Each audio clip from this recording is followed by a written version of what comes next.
Dobar dan, pozdravljeni. Hello everybody. Good morning on behalf of the Peace Institute Ljubljana and also our partners, Association of Journalists in Slovenia and Pod Črto, Bottom Line, Investigative Journalism Media Outlet. We are together in the project defending watchdog role of civil society and journalists in Slovenia since 2019, and this event is part of the series of online talks beside many other activities we are doing. We are very glad to have opportunity to host our colleagues and friends from Poland and France, and I give word now and floor to Lenart Kučić, our colleague from Bottom Line Pod Črto media outlet, who will host the event, and he will explain also some housekeeping rules.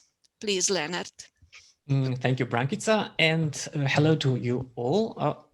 First, I'm really happy to host such a, well, an important team of guests at such an important time, because as we said in our invitation, it's getting increasingly difficult to protest all across the Europe for different reasons. Our house rules will be simple. You will be all are kindly invited to contribute your questions in our chat, and there will be a few opportunities for us to read your questions and then ask our guests to answer them. And our guest, Marta Lempart, who's the initiator and one of the leaders of the National Women's Strike from Poland, will have to leave us at noon. So we will dedicate this first part of our conversation more to Poland than to France. So I hope it's okay for our French guests that you don't mind this. So, but first I would ask all of you to briefly introduce yourself. We have two guests from Poland, Marta Lempart and Ms. Draginja Daždin. Maybe we should start with Ms. Lempart. So my name is Marta Lempart and I'm from the Polish Women's Strike. We've been doing actions for human rights, for women's rights, and against the government of Poland, basically. So for the rule of law, for free media, against fascism, against everything that the Polish government incorporates now since 2016.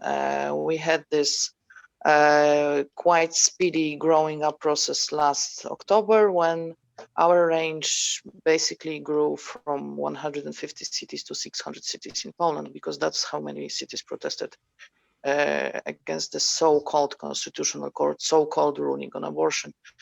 In that time, we went from regular demonstrations, public gatherings, registered, legal, and so on, to basically civic disobedience against the laws that are unconstitutional.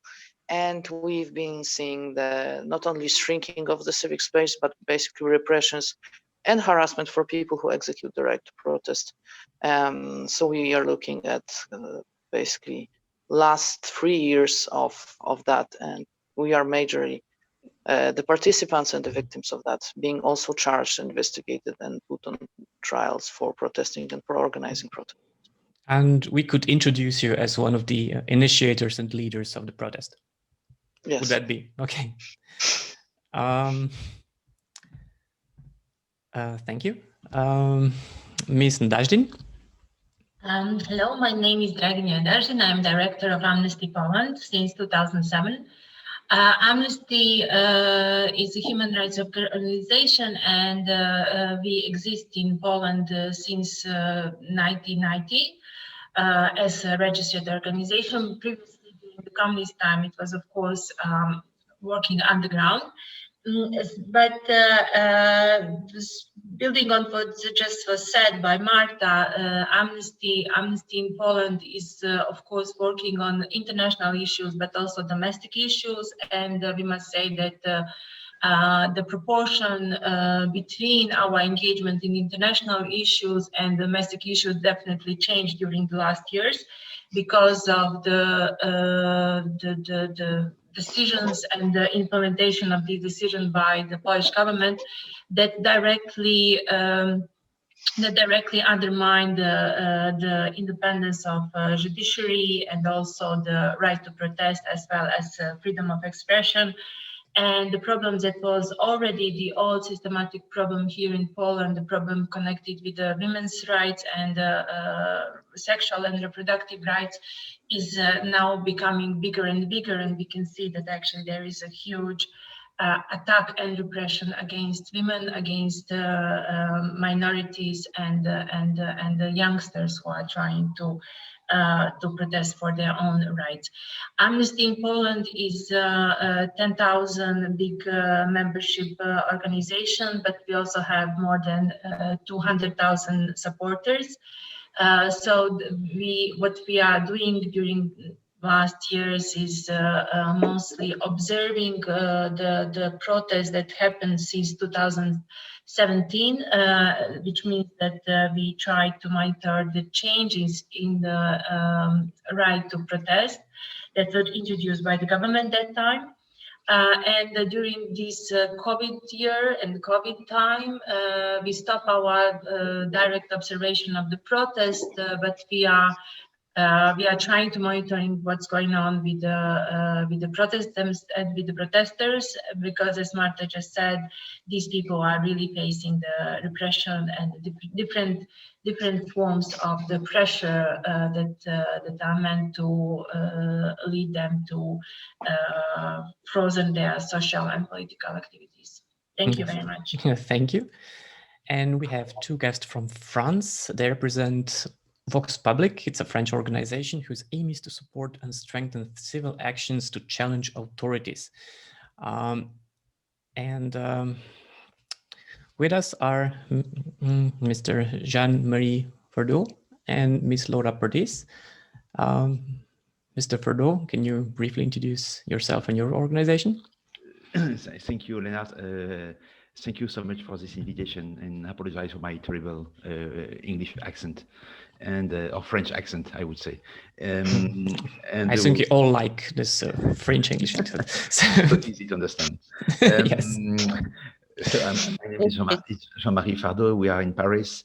I am the head of a new French organization called Vox Public, as Lennart said. It's an organization specialized in supporting other associations who fight against discrimination or against social injustices or for the rule of law. So it's a special organization, very kind of resource center, a partner organization to activists who are in need to strengthen their advocacy strategies.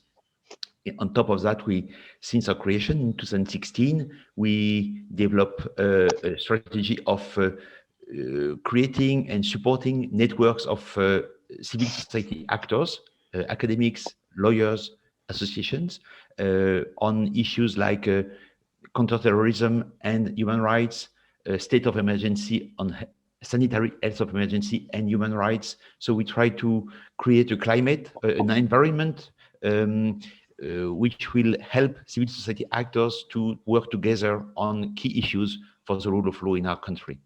Maybe we'll go in more detail after, if you need to go around the whole room. And yes. Prior to this position, I was a France director of Human Rights Watch. So I have some background in the human rights area. Thank you. And Ms. Perdis? Thank you. Hello, everyone. My name is Laure. I'm also working at Vox Public as a project officer. And I just keep my words for the second part of this conference, because I'll make a small presentation on the right to protest in France. So I leave you the floor. Okay, thank you.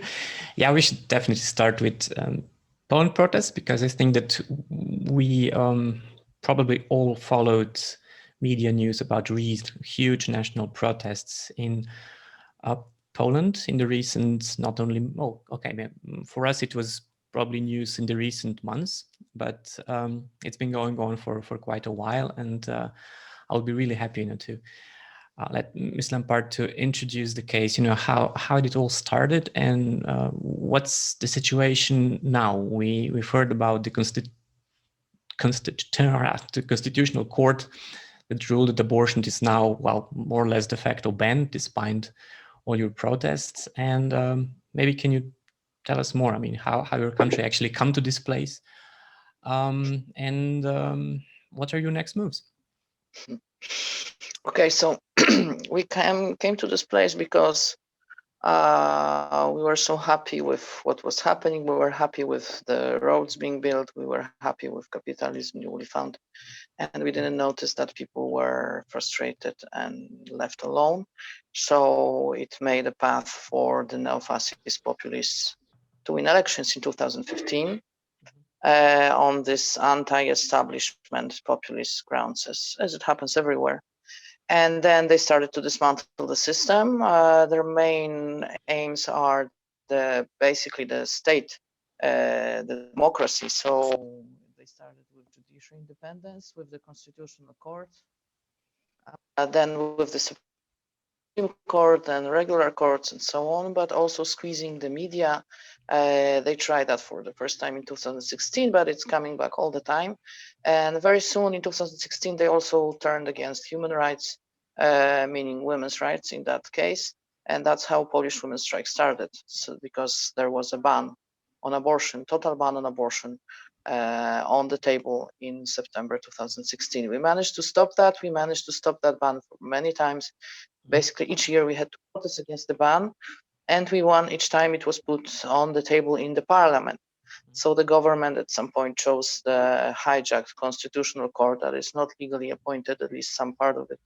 And it's that the person that is heading the constitutional court is not legally appointed, to make an announcement, because it's not a ruling, it's not a valid ruling, to make an announcement that abortion is banned in Poland in 97% of the cases that were still legal, because we already had the ban on abortion in Poland. We have a ban on abortion since 1993, with just 3 exceptions: when a woman's life is in danger, when the pregnancy is a result of a crime, so rape or incest, or if the fetus is irreparably damaged. So, but the last case, the last cause was 97% of all legal abortions.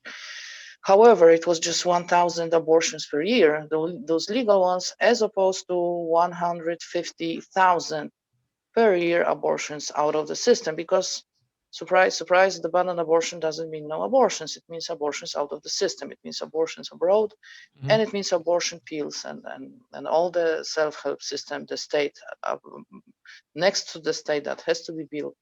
And it's working basically in Poland, and as in any country that doesn't have normal laws on abortion. So you might say it was kind of the thing that happened in October last year was something that basically closed the system, that basically made abortion totally illegal in Poland now.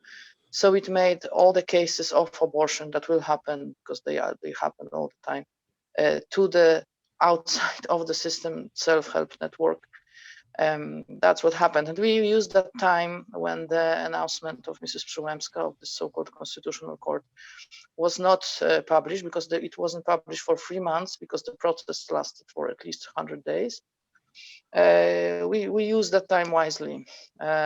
Before that, the self-help network, the Abortion Without Borders network, was a niche initiative. It was available only to very few persons with good access to internet, mostly from the big cities and so on, so on. Now we are basically up to the wall, and on the wall there is written the number, the national helpline for abortion that you need to call to get an abortion. And now basically everyone in Poland knows that number. So that's how we moved from the state to the state, the state that doesn't provide us with our rights, to the state that we build next to it. And while doing that, and while this was happening, the government of Poland used the pandemic, the COVID excuse to squeeze the protests, establishing laws that don't comply with Polish constitution. They are not even on the parliamentary bill level. They were just some announcements of the ministry, banning basically the right to protest, the right to express opinions, and so on. And this law, of course, is not valid, but based on that, the government is harassing, detaining, charging people. It's also used as an explanation to the police violence, to detaining people, not in the police stations, but kettling people, like holding us for 8 hours on the streets, not letting people go away, being surrounded by the policemen, and so on, so on. So basically, this invalid law that, in government's opinion, cancelled our right to protest during the COVID times is now the excuse, the main excuse to harass the protesters. So, for example, I'm charged with a crime that means for organizing protests, I'm facing up to 8 years in jail because it's putting the danger on people and so on, so on. So yeah, I've read in one of the interviews that you're like facing that you're getting charges regularly, and that you have a lot of charges against you in all kinds of ways. Yeah, but I think this is the good thing that is happening. In spite of that, of course, the violence is. We all have PTSD. We all have. Most of us need help. We use psychological help because it's not only being experiencing the violence itself, it's being in a situation when you know that the violence can be brought against you and you are helpless and you cannot do anything about it, and there will be no justice if something happens to you. This is really, for example, mostly for young people, I think this is stressful, but we're learning that the hard way, and I think we didn't have this acknowledgement of how important the right to protest is, and we thought, okay, this is the police, this is the state, they can tell us what to do, they can ban things. No, nobody thinks that, and people are gathering collectively in hundreds of cities in Poland, and we had this big demonstration. There was actually over 100,000 people at the end of October in Warsaw. And the law that the government says is valid is up to 5 persons. So what you see, it's thousands and thousands of people saying they don't care about that because the right to protest is more important to them than any laws that the government impose, legally or illegally. But people just don't care about that anymore. And maybe that's how we learn about our rights, how important they are. Maybe a question for Ms. Nadazdin, because the right to protest is really important for your history. If you just remember Solidarność, for example, which started quite, let's say, tectonic events all across Europe. And now it seems that it's getting more, ironically, it's getting more difficult to protest in democratic society than it was under communism. Well, I wouldn't make that kind of easy comparison because during the communist time, also the big protest faced a lot of repressions. Nevertheless, I think it's very important to see that actually the awareness why protest is important, why it is important, why it is actually human right to have that possibility to express yourself in the public space. That awareness actually raised up significantly in recent years. Because of the changes that the present government introduced and introduced actually the first changes at the end of 2015, trying to undermine the independence of constitutional court. But after all, it also very quickly introduced the new bill on police and the new anti-terrorism law. They both can be used against the protesters, and they were used, of course, giving a huge new competencies to police and to agencies.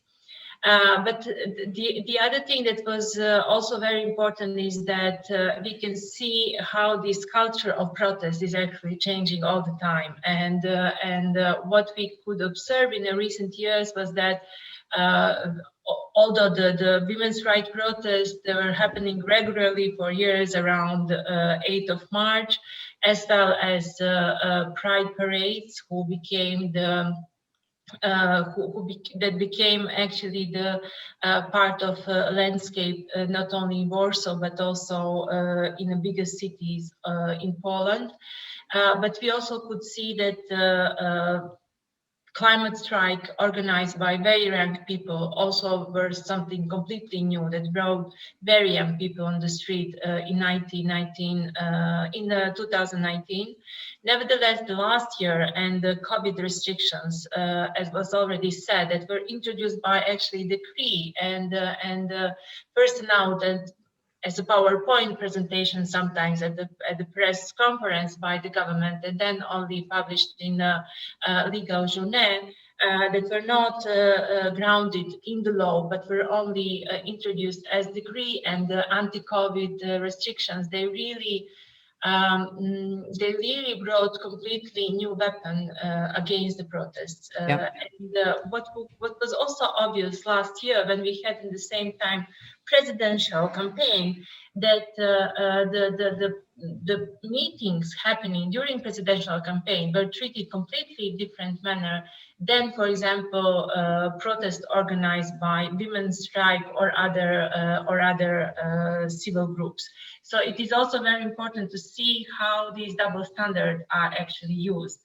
And the other thing I think is also very important, that we in Poland right now can see the meaning of protest is actually also showing us how connected and interlinked are human rights, how important it is, what is it all about, why we are protest on the street, but also it's also very important what is the protection of the protesters and how they are presented in the media, in the pro-government discourse, for example, but also how they are protected in the court. And that's why when we are speaking about abortion, for example, as one of the biggest problems right now in Poland, we can see that it really connects all these issues all together. We can see how it shows us why the right to fair trial is important, how it is important to have the right to express yourself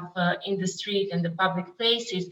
But it also shows us that there is a kind of witch hunt that is actually a part of narratives, pro-governmental narratives, and those who are targeted with these smear campaigns are very often actually activists and the leaders of the protest. And this is something that the whole propaganda machine is used against ordinary people, ordinary citizens, because they are activists and because they are organizing the protest. And I think that what's happening right now with the women's protest is a specific thing, because we can see that Polish police is using more and more force during the protests, and arrest of the protesters are happening now on the regular basis. It is sometimes for several hours, it is sometimes for 24 hours or 48 hours, but nevertheless, these people are detained only for expressing their opinion, peacefully expressing their opinion on the streets. And the other thing that I think is very obvious, that police is very often trying to identify the youngest people on the street and to target them. So, for example, also participants of the youth climate strikes are targeted, but also very young participants of the women's strikes are targeted, because they try to, police usually think that young people are weakest ones, so they also try to frighten them and to put more pressure on them. Yeah, exactly. Are politicians ever saying that you should not protest, or they're always masking their measures in the sense of that that you should not be spreading the disease? I think this is the not spreading disease is very comfortable explanation that was used. Nevertheless, on 7th of August, there was a solidarity demonstration against detention of one trans activist, and that time 47 people, young people, mostly young people, were detained. And they are facing the charges that they participated in unlawful riots. Although riots. Yes, so it means that these young people are actually facing the charges that can lead them to the jail for up to 8 years. So this is this is also there is no one pattern that is used, but we can see that these charges of participating or organizing the illegal demonstration or organizing or participating in the riots. The other very often used charges are connected with interfering with the physical integrity of or active attack against policemen. So, for example, if policeman is detaining a person, this person can be very easily charged with attacking the police, although they didn't. We can see the footages where there is no evidence that person attacked police, etc., etc. But this is the criminal offense, and the charges are very serious. That can lead to up to 2 years in the prison. Ms. Lempart, are you offering any kind of help, be it the legal help? You also mentioned psychological help for all the participants that probably never really expected that something like that could happen to them, or they're expecting probably now because of all footages. But we have something called Psycho Emergency. It's a program that we have we crowdfunded for that. We have 50,000 euros, and it's basically psychological, psychiatrist, and any other psychological help that people may need. And it's also for the activists burnout, for the participants burnout, but for people who experience violence, for people who experience any kind of post-trauma disorder, anyhow.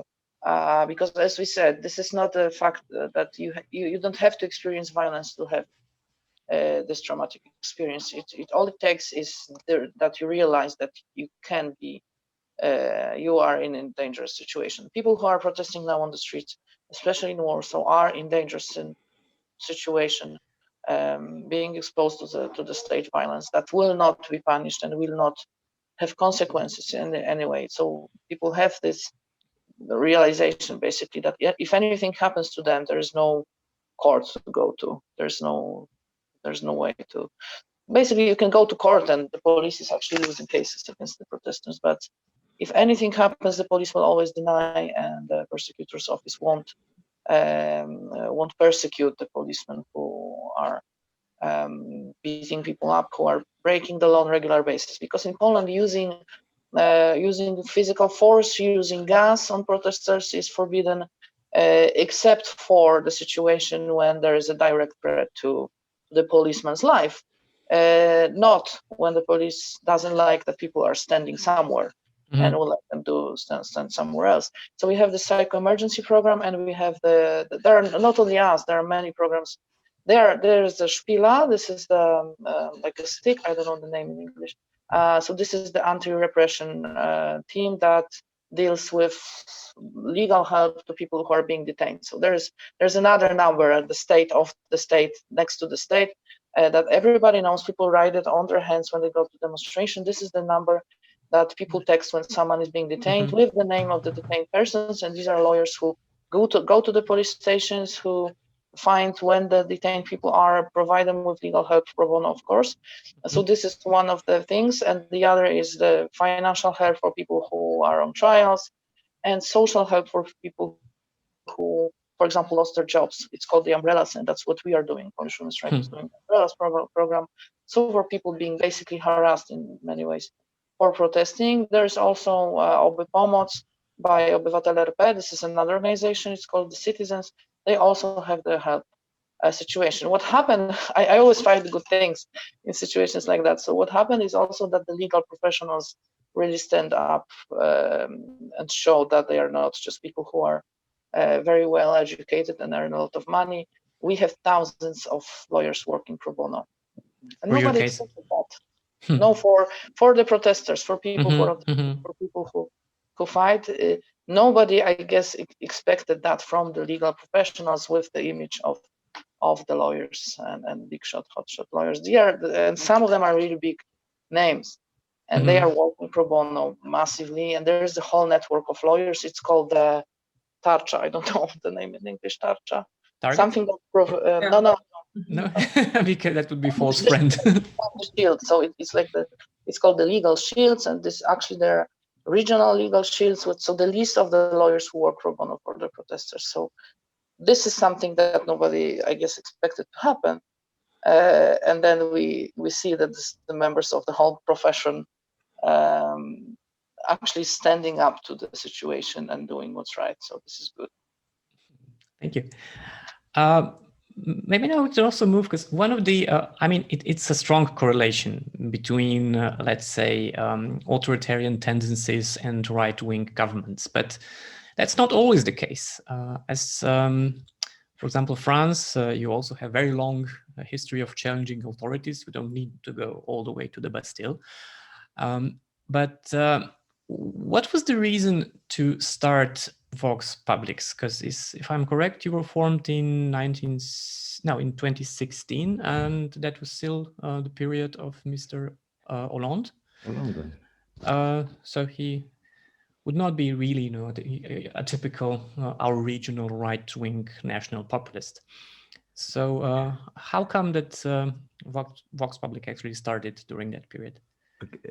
Thank you for the question. Actually, it's really, our aim was really to avoid the election of at any time, not only in 2017 when we had election for the president, when Macron was elected against the extreme right candidate Marine Le Pen, but also for the next election, 2022, 2027. We don't want to see any extreme right leader elected in France. So this is our objective is clear, and to avoid this, we believe civil society has to be stronger to make the voice of those who are discriminated, those who are victims of social injustices, to feel those people to feel part of the society, not to be anger against the state, against the political system. So if we need to create a trust between politicians, the state, and the population, we need a strong civil society, as in every country.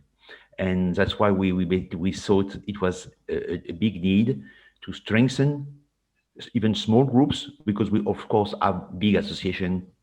Amnesty International in France also is very strong, the French Human Rights League, so many national groups. But at the local level, small groups are very weak many times when it comes to challenge policymakers locally, or MPs, or to speak to the state level.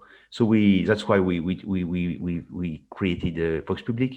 It's a kind of new organization in the landscape, and we try to, of course, we are very conscious that we are playing a very small role in the society.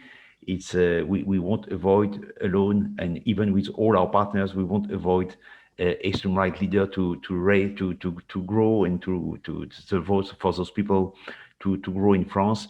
But we try at least, and we have to do something if we want to avoid such a very nasty and terrible solution for France. But it is also getting more difficult to protest in France. Well, despite that, you don't really have a far-right nationalist leader in power to impose such legislation. Because as far as I think that the big change was probably the anti-terrorist legislation after the attacks in 2017. Sure. And it's similar in Poland, that now if the government is trying to, for whatever reason, to stop the protest, it has a lot of different kind of laws and measures in a toolbox to say it's either anti-terrorist, or it can be anti-vandalism, or whatever. So what's the situation in France? So I will give the floor to my colleague Laure, who has prepared a short presentation. I was just wondering if Marta leaving at noon, do you want people to make questions to Marta before she leaves, or if we go to France, it will... Maybe we should... It's up to you, of course. Maybe we can finish this part of France and then go to questions. Okay. So Laure, good luck. Okay. Thank you, Jean-Marie. I'm just gonna share my screen quickly. Okay, I think you can see my screen.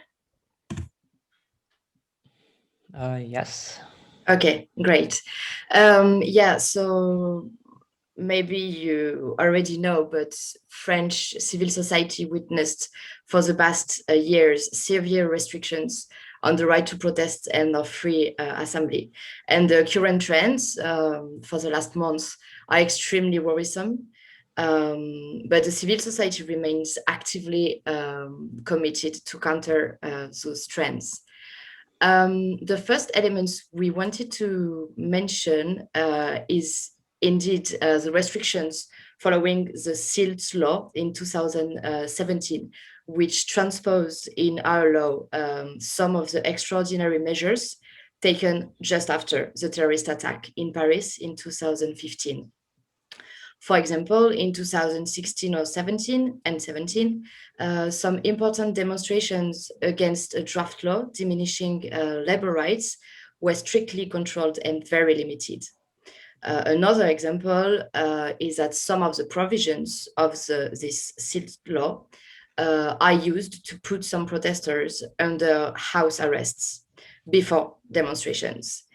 And this happens many times during the Yellow Vest movement. And as you know, during this movement, the civil society witnessed a severe repression against protesters and journalists. To give just a few numbers, between 2018 and July 2019, police and prosecutors placed about 1,000 protesters in police custody. Prosecutor pressed charges again about 5,000, and 3,000 of them were actually convicted, and not only for acts of violence or for criminal offenses, but also for non-violent behaviors. For example, 2 charges were largely used. The first one is the organization of a protest without complying with notification requirements. And the other one was participation to a protest by carrying like swimming glasses or any other equipment against tear gas.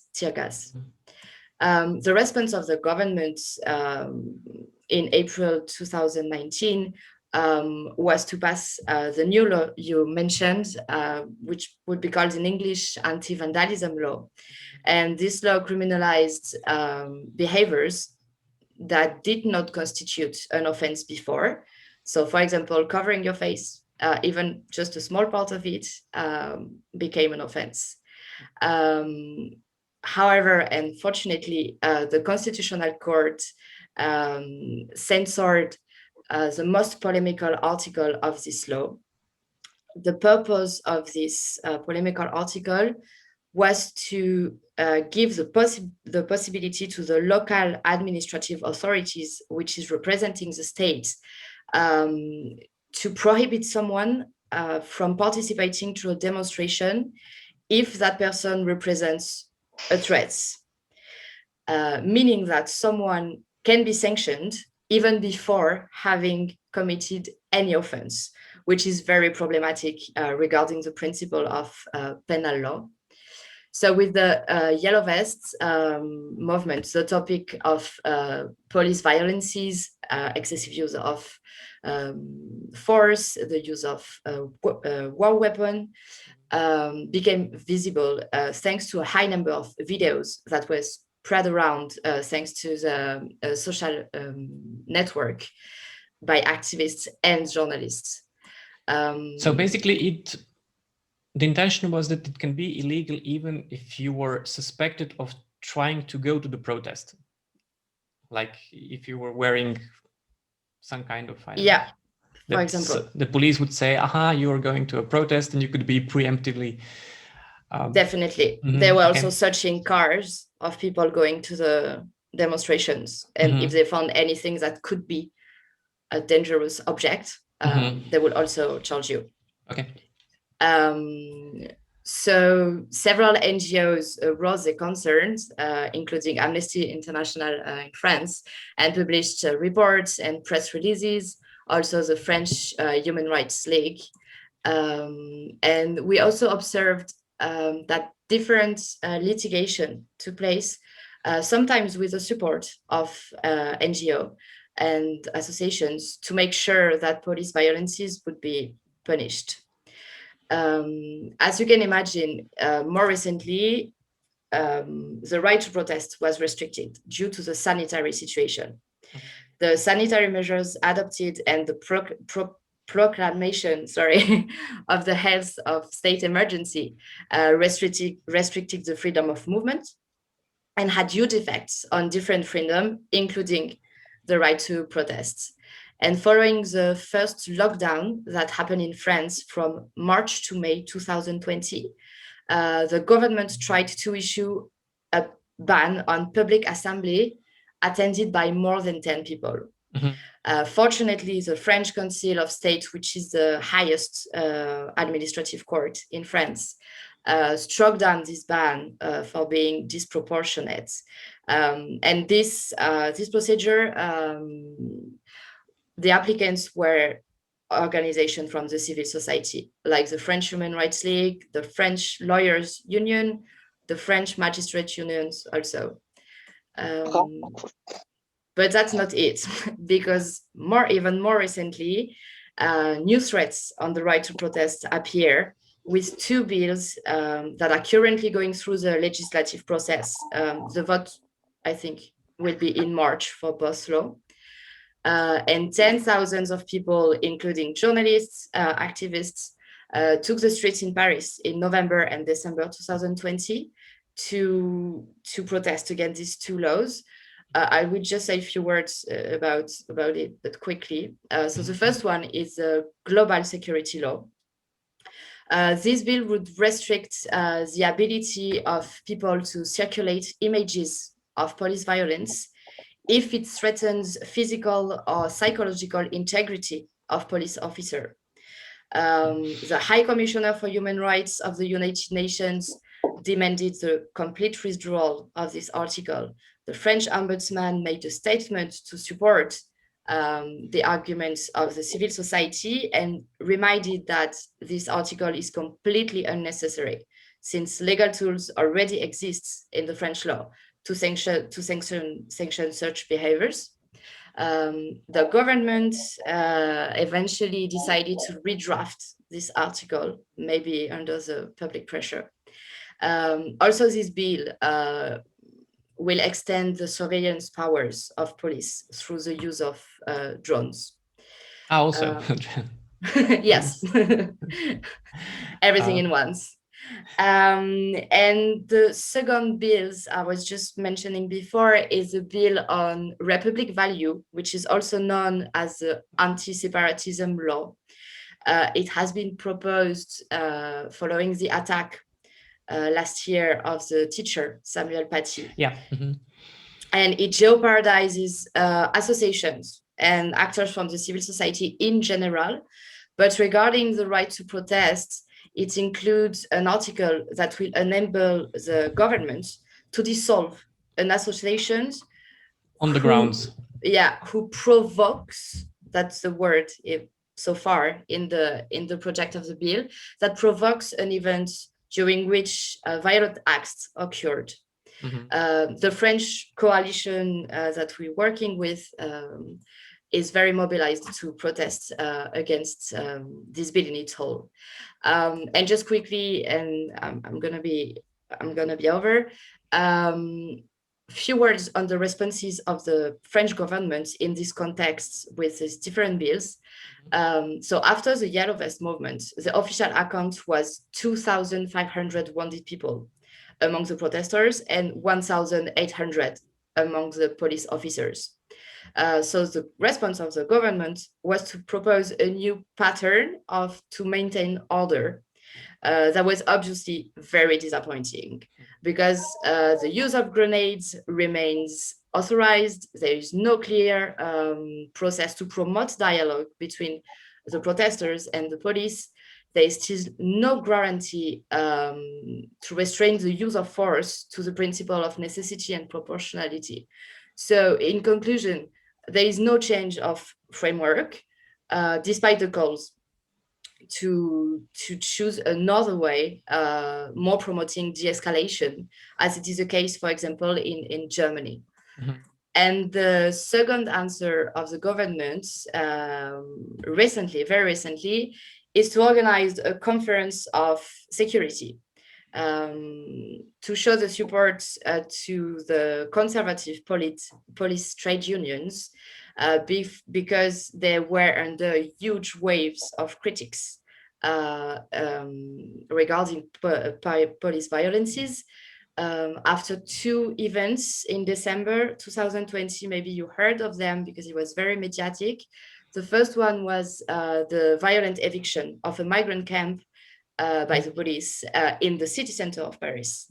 And just a few days later, happened a very violent assault against a Black music producer. Unnecessary, of course. So the civil society is very concerned and mobilized to implement some lobbying strategy, targeting members of the parliament and the government, organizing street mobilizations, launching petitions against, especially against the two bills I just mentioned before. Also, many lawyers do support and defend victims of police violences during demonstrations.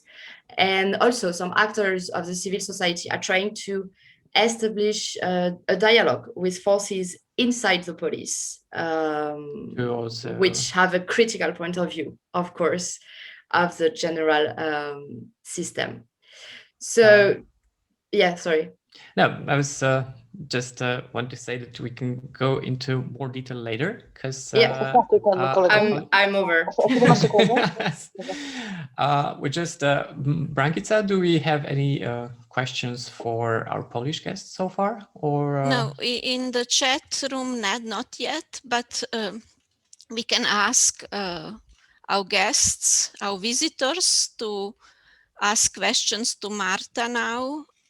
I remember Sandra mentioned before the meeting that she would like to ask questions. Sandra Hrvatin, maybe anybody else, to use this opportunity to talk to Marta now. If I can add something. Yes, Marta, please. Because this is something that I forgot to say. That we see that there is this wave of repression is kind of the scheme thing, because before we had this minorities charges, we had this police visits at home and so on. So these were charging people for, like I had these cases, for using the megaphone in public and destroying the environment, or putting an announcement illegally, which means like putting on a banner something. And now, because the police would lose 95% of the cases when they were brought to courts and would release the protesters. So now they move widely into criminal code, into criminal cases. So I'm not the only person who is being charged on the basis of the criminal law now.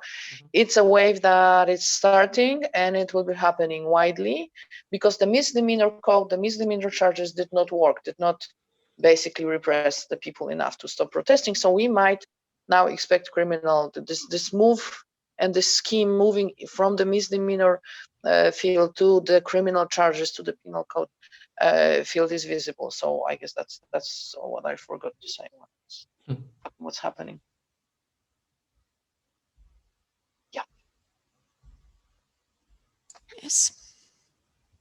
Sandra? Yeah. Unmute myself. Hi, Marta. I'm Sandra.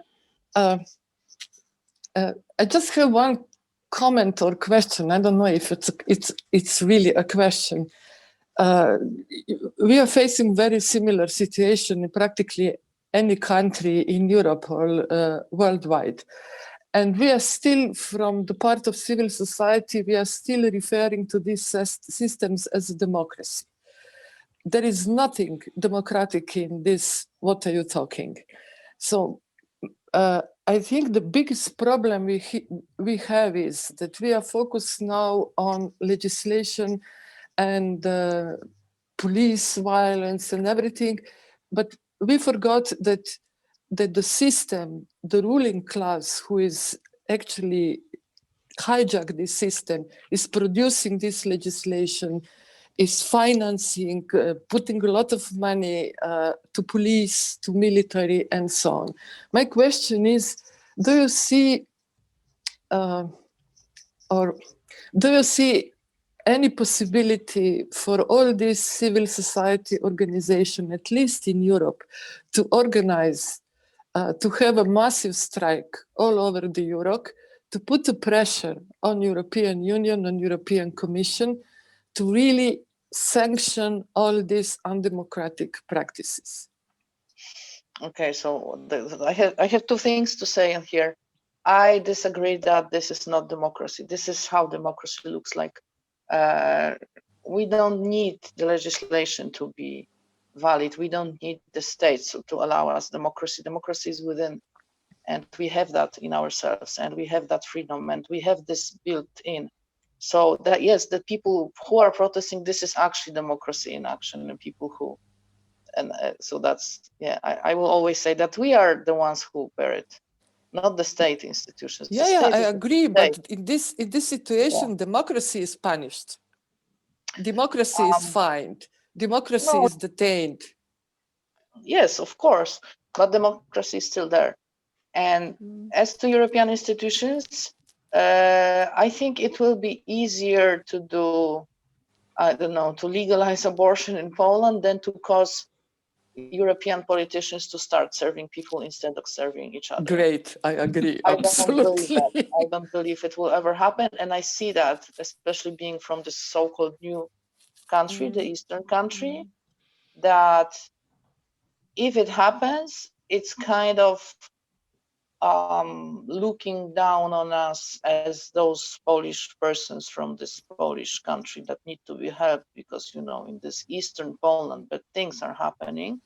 So I am not treated as a European citizen, and the European politicians don't understand that that they have to help me, not because I'm some Polish person in some Eastern Poland. I'm a European citizen, and their duty is to me, and they are there to serve me, and they should fight for me, and their first obligation is to me. But they don't see that. They don't see me as a European citizen. They don't see me as someone that they answer to. Not at all. They see me as some person, as some victim, somewhere out there in the cold that needs to be helped, that is asking. I'm not asking for help.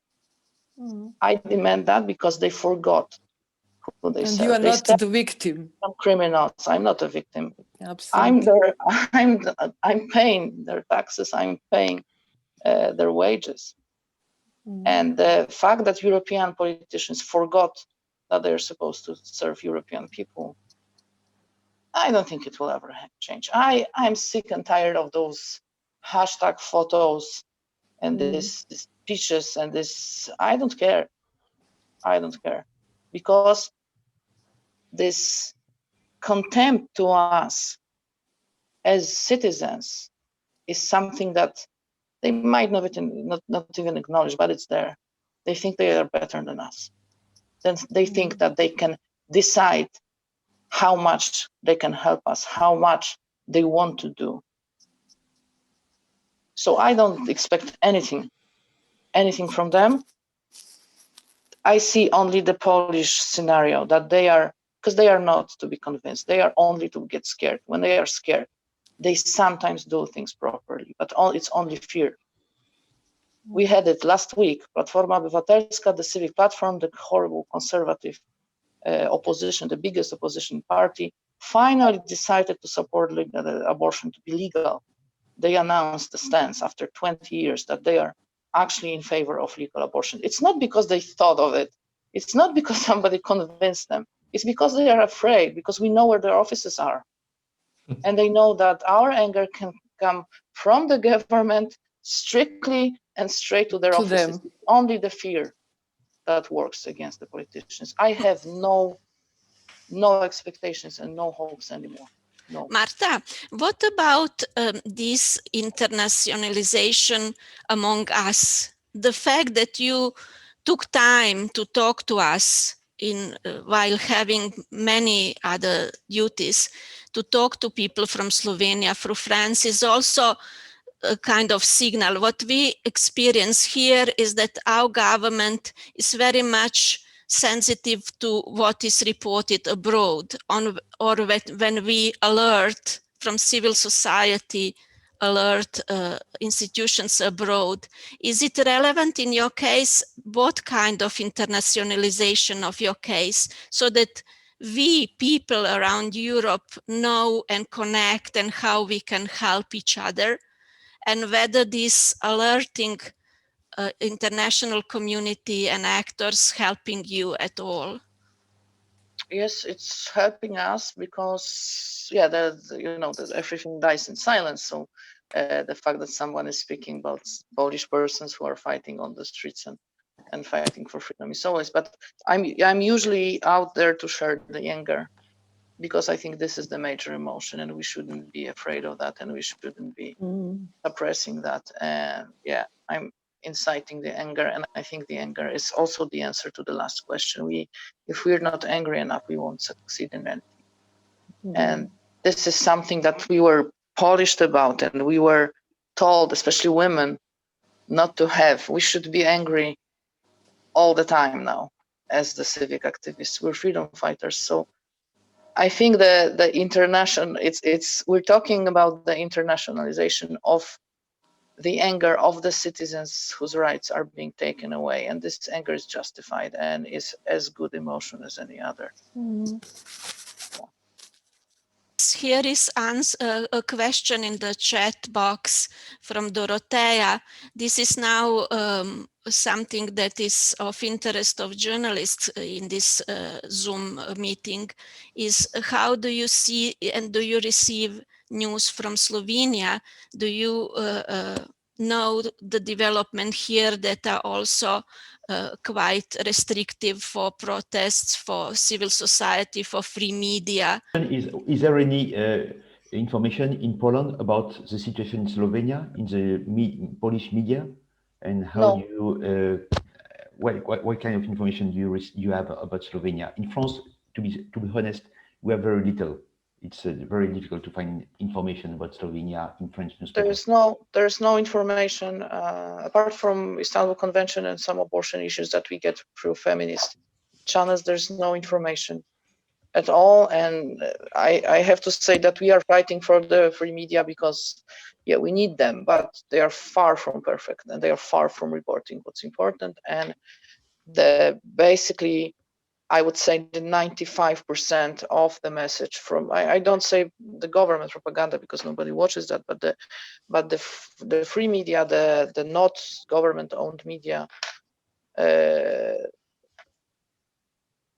it's the tabloids level, I would say, and it's 95% of the message is about what's happening in Poland, and it's not about what's important. It's happening in Poland. It's about what scandals, what sells good, what's baiting is happening in Poland. And I think this is the problem with the media all over, that we don't have media anymore. We have just tabloids. Whether it's TV or radio, it's still tabloids. Yes. And nobody is reporting your protests in a professional way in Poland? It depends. When it looks nice, when there's a lot of people, it is reported. When there is less people, or when they just get bored and tired, they go. And then when the violence starts, there's a huge problem with them, because we always organize solidarity demonstration when some demonstrations, when people are detained, and they never come to these demonstrations. And this is where the violence happen and the tensions happen. So they don't report that because it doesn't look good on the camera. Okay. That's very hard. And we also have this establishment problem as every country. So we have this joke that when we go to the protests, we take megaphones and batteries and IDs and telephones and power banks. And then we turn on TV to see some politician telling us why we protest and what we will do next, because our voice is not important to be heard, even on the days of our protests. So we have a huge problem with the media, but I think this is happening everywhere, that the media have to sell things, and it always hurts the reporting. They're representing what's happening, what they're representing of reality, that their mission, what they should be doing. And this is happening in Poland, and we support our free media in spite of that. which is really painful sometimes that we have to do that because we have no choice. But we would really like them to be different and to report more, especially on the international affairs, not just telling everything thousands of times what some politicians said, because it's all it takes. The whole days they discuss that some politician said something, for example, Polish politician. Yeah. Okay. Thank you, Marta. Thank you for this. Can you still stay with us or you have to leave? I have to leave, I'm sorry. It's okay. It's okay. We are grateful for your time and we will stay in touch. We are with you. And I have the scarf, the green for Yes, abortion. stay strong. Thank you, bye-bye. Bye-bye. Jean-Marie and Laure, in fact, Dorothea asked also in chat about the pandemic influencing right to protest in France. What is going on in this regard? Thank you for the question. As Laure mentioned, during the first lockdown between March and May last year, it was almost forbidden to demonstrate, and the decision of the Council of State came very late to tell the state that this law was disproportionate. So many demonstrations did not happen during the first lockdown.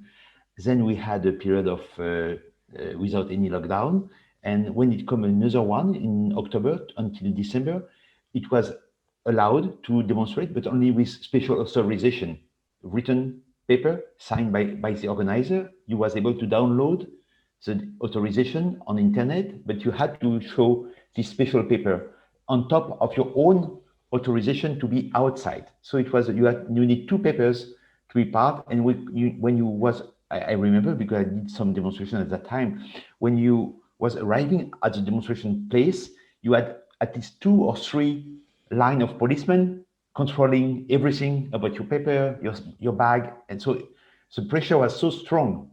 Many people did not show up at demonstration for not supporting this kind of control or limitation. And since the end of the second lockdown, the demonstrations are allowed, but the use of violence by police is very strong, as Laure mentioned earlier, when it comes to demonstration in favor of the migrant rights, for instance.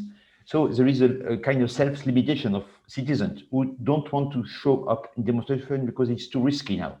You fear to be attacked by police or to be a victim of violence. So it's really a real risk. People are balancing before going or not going to a demonstration, which is really a bad way of limiting the right of protest. Officially, it's not forbidden or not limited, but actually in the real life it is by the behavior of the police.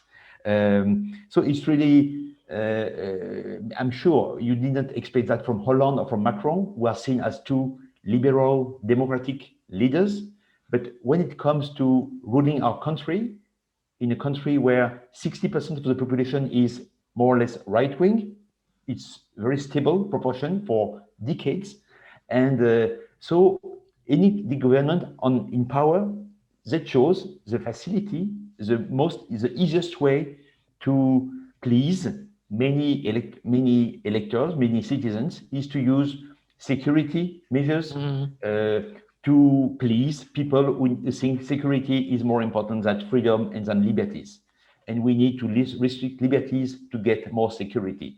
It came in the mind of many people, and this is our role to try to change that. And we are very sad because we know Slovenia is not known in France, but we know that images from France are going everywhere around the world. We are not anymore the center of the world, and it's a very good thing. But we are very concerned when we see images of France giving a kind of model to many countries, and many countries in Africa, in Latin America, they use the kind of law passed in France as a model to say, if France does it, we can do it. So it's really a very problematic image our country is spreading out with this kind of law since 2015. when these terrorist attacks were, of course, unacceptable, but it was the aim of those people to damage the democracy, the democratic system, and it works, unfortunately. No, I was just following this information that was just given by Jean-Marie, that it's, for me, it's really like that we forget how important it is to learn from each other, from what's going on in different countries, while our governments and the politicians are inspiring each other in a perfect way, and they are using actually like a guidebook of how it works, while we still have to learn much more for each other. So I think it was, for me, although we followed really closely what's going on in France, both with the anti-terrorism law and the right to protest, this information was still very, very new. But for example, Amnesty International, you have this opportunity of, this privilege of having a huge international network, and you can also share the information. You pretty much know what's going on in the world. Do you have the means to communicate what you know to your local public? We have, but as Marta said, it is still a very big challenge, and I must say that it's becoming bigger and bigger challenge to find some interest for international issues. And for example, with the, I don't know, situation in Slovenia, you could find information about famous tweet by Jan Janša after the election in the United States, but you hardly could find the information about vote on the confidence that happened several days ago. And what does it mean? Even if, for example, even the media who are very critical about situation in Poland, who are very critical about situation in Hungary, they don't really present the situation in Slovenia in the context way, because there's nothing big happening right now. And also with the situation in France, we had a lot of information, and there was a huge request for information during the protest around organized by Yellow Vest, but nevertheless, it was always much more concentrated on the questions connected how protesters behaved rather than about right to protest and the cause of these protests and the social situation that could lead for some people to take the streets. And I think it is also very sad to say, but in general, we could say that when it comes to international news, the level of the level of knowledge that is presented in the news is really not enough for people who are reading this news to understand what's going on. And what we are trying to do is actually to make that kind of narratives more interesting to media, to try to present them some kind of human stories that would help to understand what's going on in a specific country. And this is also what we are trying to do here in Poland when we are speaking about protest and the freedom of expression. We also try to emphasize what was the situation of particular protesters who are facing, for example, charges and etc., and to show from the human perspective what does it really mean.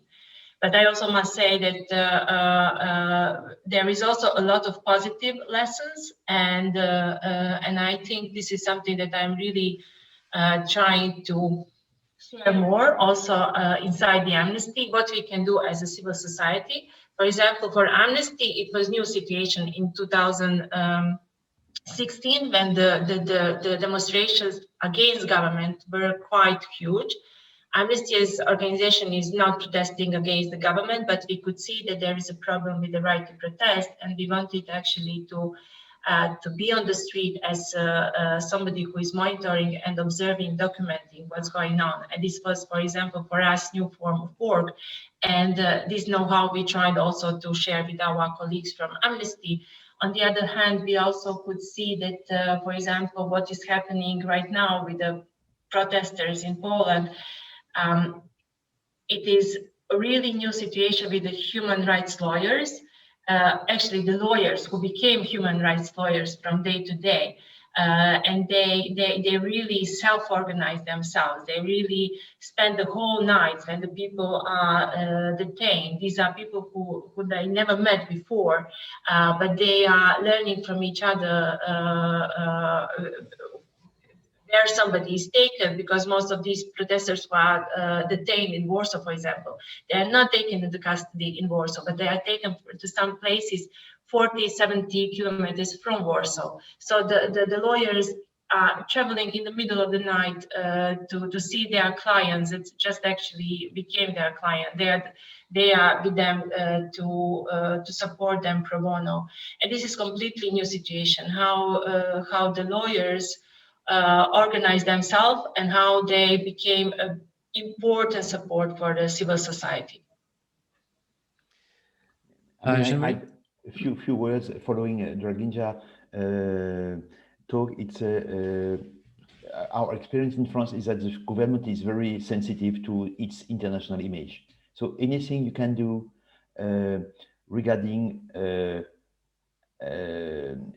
United Nations, European Court of European Council, Council of Europe, sorry, any kind of statement made by those people, by this institution, are very clearly looked very carefully by our government. So they don't like to have this bad image in the international sphere. So we every time we can have this kind of statement from the UN Special Rapporteur, from the UN Human Rights Commissioner, from the Council of Europe Human Rights Commissioner. So it's are very important. And of course, everything in international media presenting France as a weak democracy, as it is now mentioned by the Economist. It's really damaging the reputation of Macron or his government. So there are, and if you can provide international media with as many information you have from your country to shape the image your country is as at the international level, is key to put pressure on your government. And France is maybe likely more, French government is likely more under influence of this international image than under the pressure of its own civil society. But do you think that this kind of pressure would also work if French right-wing populists would be in power? Because they take, this sovereignist position of we will not, allow, international liberal elites or whatever to rule our country instead of us. So far, we are not at this stage, sure, as I explained before. So we try to avoid this, to reach this level of authoritarianism in France. And of course, we know populist and extreme right leaders will not pay attention to this kind of pressure, or they'll pay little attention. But so far, with the kind of government we have, at least it works. If I may add, from Amnesty experience and perspective, no matter if we are speaking about the queens or kings or prime ministers, about right or left wing or whatever, people in power do care about their image. If they say they don't, they just pretend. This is the only way is to choose what would be the right way to use it, actually. But yes, definitely, you are right. They will try to, especially for the local audience, they will try to present that sovereignty point of view, that we don't care what European Union is saying. We will do ourselves, we will do our way, etc., etc. We are sovereign nation, but nevertheless, there is a lot of more ways to address it and to show it. For example, in Poland, the biggest thing that is right now also discussed is the question about conditionality and the connection of questions connected with the rule of law and the distribution of EU funds and the budget. Mm-hmm. Yeah, that was similar in Hungary and some other places.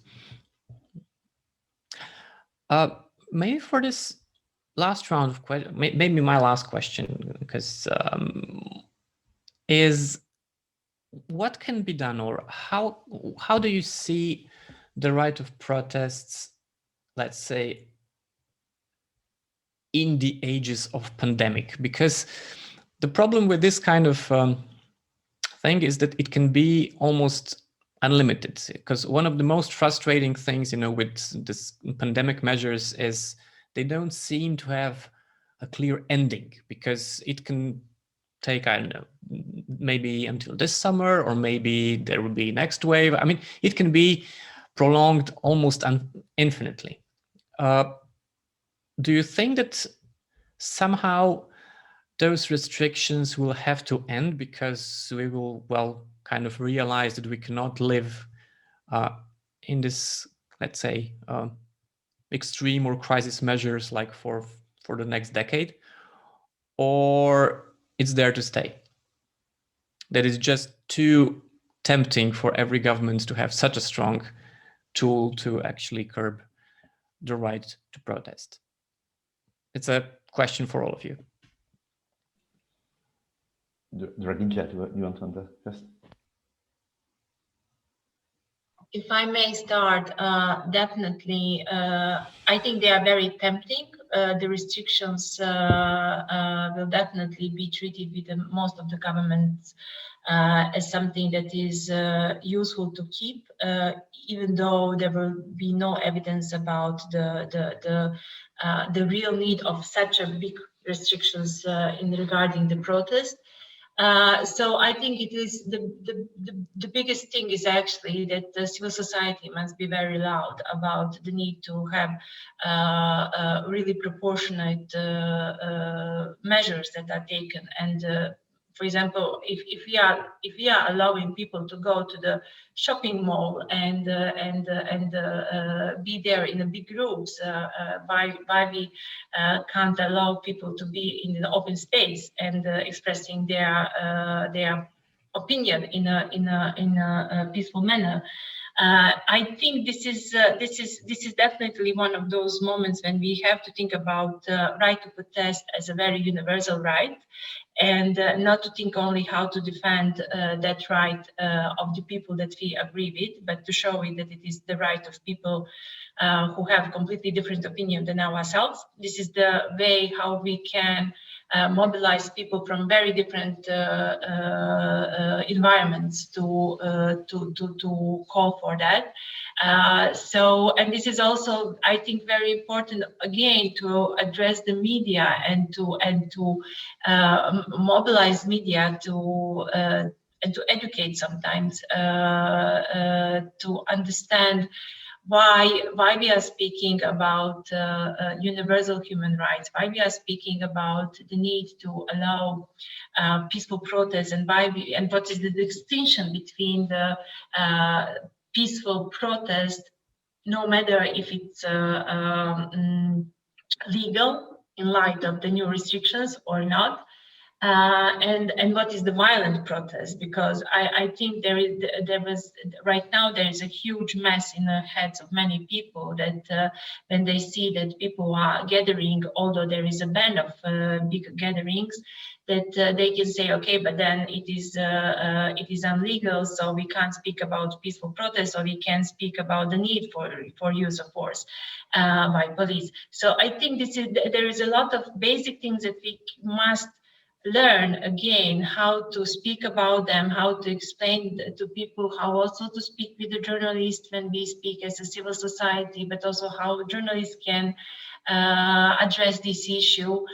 I must admit that I'm also very scared about the situation of the journalists during the protest, because what we could see is that the special role of the journalists is very often, and the reporters is very often undermined. And during the last protest in Poland, when the pepper spray was irregularly used by police against protesters, it was also used against the journalists.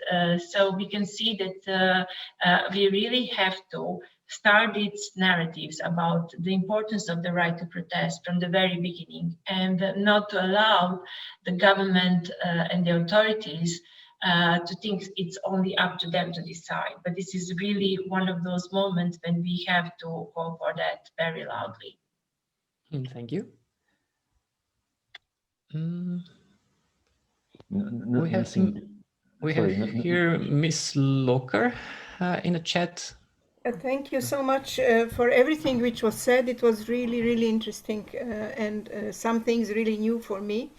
But when I was thinking what to do in this situation, I think that we also have to think about new strategies of protest. For example, if you remember from history, we know in Slovenia in the World War II, Ljubljana was occupied. And it was forbidden to gather or whatever. And you know what the Liberation Front did? They asked people to show their protest not to come to the streets at the certain time of the day. Nobody was out. It was completely empty. And this was clear that the people are protesting and the people are against the violence. Similarly, even in these pandemic times, we already had a style of saying thank you to those who were working diligently for the sick people in the hospitals, and we came to the balconies to applaud. Why cannot we show the government we don't agree with the government in a different way? We can make noise on our balconies. We can lead the lights for democracy in our windows, all together. And this will be clear protest and nobody will be able to stop us with that. All we need is to organize differently and of course also to go and protest outside even if it is dangerous, even if there are possibilities that we will be arrested or whatever, accused and so on. I would do both. Thank you. Jean-Marie? No, very good. Thank you for these ideas. Very important. Any kind of non-violent action, symbolic, are so important. And in France, we lack of imagination when it comes to demonstration. Many people think only to street protest when there are many other ways to protest against official policy. And I think what recently we need to have some hope, and the way journalists and associations in France in last November and December succeeded in putting pressure on the government to stop and to redraft the law mentioned before about prohibition to film police during a demonstration and to use these images to inform the population. So it was a successful mobilization. It was a classical one using the street demonstration, but also using a lot social networks. And I think social networks is also a place where you can damage reputation, you can put pressure on people. So we have to use all the tools we have. Of course, lawyers are key now. Journalists are key. So we have many more tools than before. And it seems where we feel powerless, more powerless than before. So it's a strange combination of feeling having more tools, but feeling less power. And so I think we have to rethink the way we protest and to use more and to change every time of tools to put the government in difficulty if we want to show them that people are stronger than the government. Ms. Paradis? I don't have anything to add except that no, nothing to add.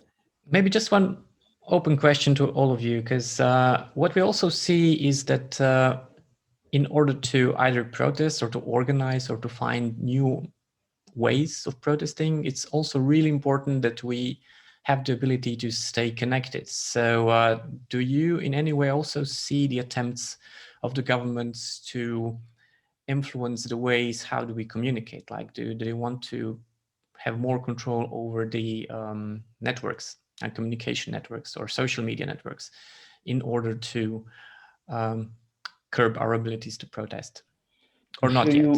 To show you until where our dear Macron is able to go, the new law, this anti-separatism law, they will allow to dissolve an association because of a tweet of a person who belongs to the association, but who speak on a private,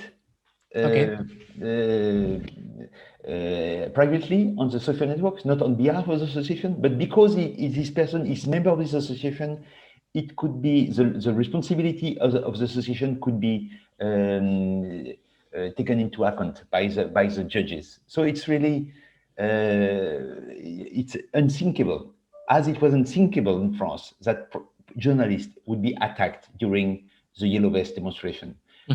So we are. It's sorry to be so pessimistic, but yes, they want to control the networks to avoid to become a place where people can organize freely, can protest freely, and to have more and more influence through the internet. So it's another battle. Of course, hopefully in France we have strong organization protecting freedom on internet. So we hope we will continue to have this pressure, avoiding very dangerous and restrictive law on the way people can use the networks.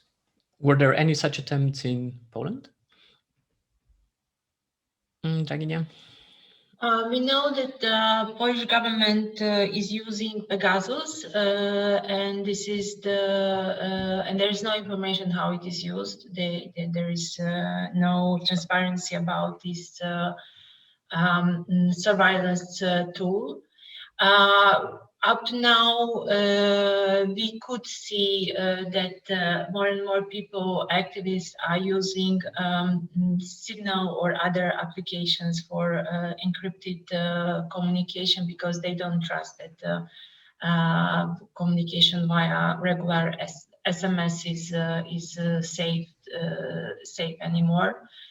We could see that those prominent activists were followed by police. They report us sometimes that they recognized the officers in a plain clothes waiting from them in the front of the buildings, but we have no evidence about the interference of the state in the communication, in the social media, in these closed groups, etc., etc. But what we could see is that in the social media there is a lot of trolls and a lot of pro-government accounts who are also engaged in a very coordinated attacks against the activists, and it goes like a wave. So, for example, when there is a call to attack Marta or some other activist or some journalist, then you can see the mobilization of that kind of accounts. Some of them are real, some of them are fake accounts, but the spreading of that kind of messages is really quick and huge, and this disrupt and really this really distract the activists from their work, and it is disruption of the communication. But we can also see that, for example, Women's Strike is very careful, or they try to be very careful about their demonstrations. So they don't announce it well in advance what is planned and where it is planned and etc. But they only give, for example, hour of the demonstration, and then in the following hours there is the information how they move and where they go. So it is a kind of very basic attempt to overcome possible surveillance and the pressure. But what we could see here is that also there is a lot of discussion about free speech in social media. And there is a lot of discussion about the role of the big techs in that regard. And at the same time, Polish government used the narratives against big technological platforms such as Facebook or Google to announce that they want to introduce actually the new taxes on the media, on the advertisement that are published by the media. And this could actually be really killing the independence of the media, of the private media, who are right now very dependent on the advertisement and etc. And the other thing I think it's also important here to mention about the situation in the media is that Polish national gas concern, Orlen, has just brought the media group that is covering a huge part of the local media. And this is also seen as a big threat for the future of the local media. I have a question, very practical question for Laura, if you have any information or data. What is an average fine for misdemeanor during the protest when people are non-violently protesting, just showing up on the demonstration and they are signed by police and issue a fine? Do you know in France? If I understand well the question, you can be fined if you represent the threats that I mentioned before. No, not threats. Just showing up at a demonstration, doing nothing, just being there, signed by police, and then issue a fine. If you, for example, if you just in the demonstration hiding like part of your face, you can be fined, for example. But now. We are wearing masks. We have to. We have to cover our. Cover our face, because if you are not wearing a mask, then you are fined because you are not respecting the pandemic rules.